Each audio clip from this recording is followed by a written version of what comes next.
చిన్న స్థాయి నుంచి వచ్చాను. ఈరోజు నాకు దేవుడి దేవాలయ టీం వచ్చింది, మా గురువు గారి బ్లెస్సింగ్స్, చాలా మంది బయట వాళ్ళందరూ ఆశిస్తుందో నాకు దాదాపు ఒక 70-80 వేల మంది టీం వచ్చింది. ఇప్పుడు నెలకు 10-12 లక్షలు డబ్బు వస్తుంది. ఒక 4 నెలలు ఇంటికాడ కూర్చున్నా ఎవరు అడిగేటోళ్ళు లేదు, నన్ను పని చేయమనేటోళ్ళు లేదు. కానీ ఒక్క రోజు కూడా ఇంటి దగ్గర కూర్చోకుండా ఇది దేవుడు ఒక మార్గం, ఒక సేవా మార్గం లాగా మనకి ఇచ్చిండు. ఇది ఒక పాత్ర మంది సమాజాన్ని మేల్కొల్పాలి, వాళ్ళ అపోహలను తొలగించాలి. ఈ మైండ్ సెట్ తో కంటిన్యూగా మీటింగ్లు పెట్టి పనిచేస్తాను. ఇది బిజినెస్ లాగా చేయట్లే. బిజినెస్ లాగా చేస్తే నాకు 30,000 మెసేజ్ ముందు సంపాదించేవాడిని.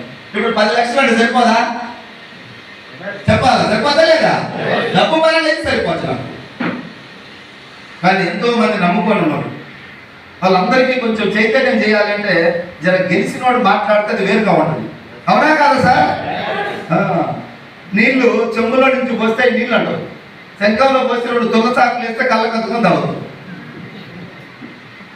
అవునా కాదా?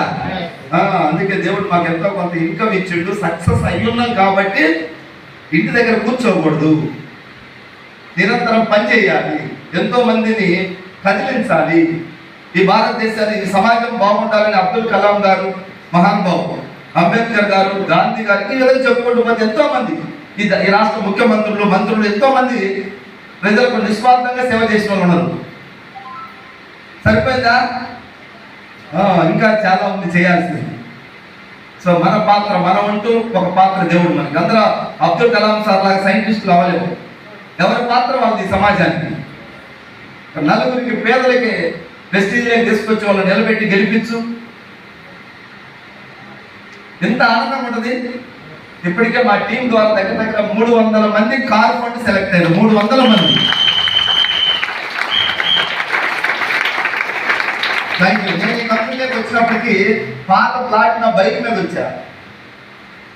చాలాసార్లు శ్యామ్ సార్ గుంటూరుకు వస్తే నా బైక్ కూడా ఆయన చూపిస్తాను, ఏమనుకుంటున్నాను.